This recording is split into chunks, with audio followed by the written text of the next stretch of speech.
Next numerical problem है हमारा 13.7।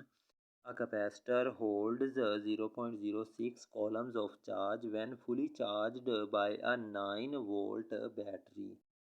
Calculate capacitance of the capacitor. Capacitor की हमने कैपेसिटेंस फाइंड आउट करनी है।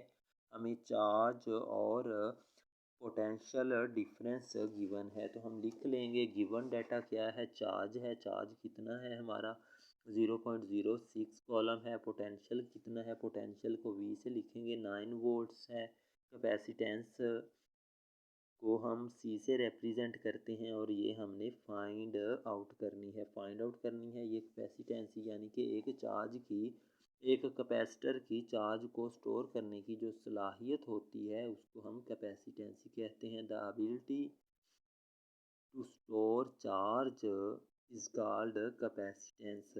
एज वी नो दैट, हम जानते हैं Q यानी कि चार्ज डायरेक्टली प्रोपोर्शनल होता है पोटेंशियल डिफरेंस के। Q is equal to C V आ जाएगा, यानी कि प्रोपोर्शनैलिटी को हमने ख़त्म करके इक्वलिटी लगाई है तो कांस्टेंट लगाएंगे। ये कांस्टेंट C है, इसी को हम कैपेसिटेंस कहते हैं, कैपेसिटेंसी कहते हैं।